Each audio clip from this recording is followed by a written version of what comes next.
The Great Recession that we went through, it would still be worth more today. Why we're buying a house. What are the 3 P's? This house at $500,000. Hey, so today we're going to talk about when to write the offer and what to take into consideration. Hello, my name is Jayson and I am the owner, founder of Turn the Key Real Estate. And we're going to talk about the 3 P's to writing an offer. And if you haven't already, please like, subscribe, all that good stuff. Drop a comment below as we're going through this if there's something that you want more information about or something you'd like to dig a little bit deeper on. When we take out all the emotional aspects of why we're buying a house, from we feel like it's our home, we can see ourselves living in the home, we like the neighborhood, we like the neighbors maybe, all those different factors. Once we remove all of that, looking at numbers.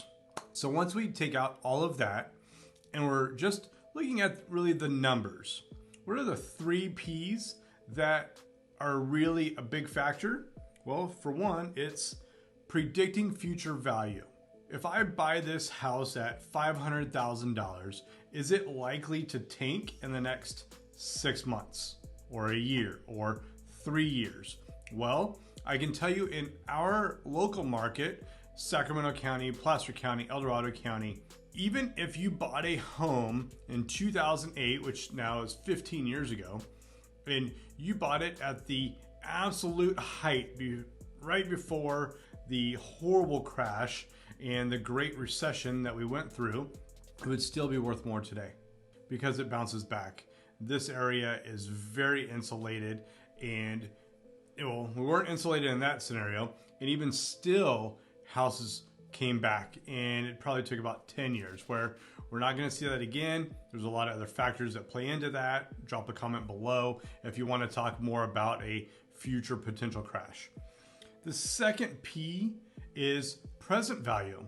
So when the agent put the house on the market, what did they use for comparative value, or we call those comps?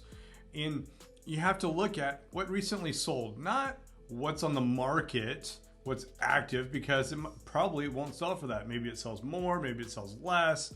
It's not truly used as a comp. Around that house's area, usually within a half mile, typically within the same neighborhood, we want to look at what are other houses selling for. Don't go across major roads. That is why Zillow actually stopped buying houses, because their estimate didn't factor in neighborhoods. They just went zip codes. So you might live on the quote unquote right side of the tracks, and they were taking houses from the other side of the tracks. Or you're on the other side of the tracks and they're trying to say your house valued at the nice side. So that's why they aren't around as far as buying houses anymore. And that's also really important because we're finding a lot of realtors listing houses that aren't from this area. So they're a Bay Area real estate agent. They're a Southern California real estate agent, just got a referral, and instead of doing the right thing and referring it to a local real estate agent, they're trying to be greedy and just throw it on the market and see what happens. So you want to take those things into factor. And the third P when writing an offer is past value. And so what I mean by that is, what did they pay for it?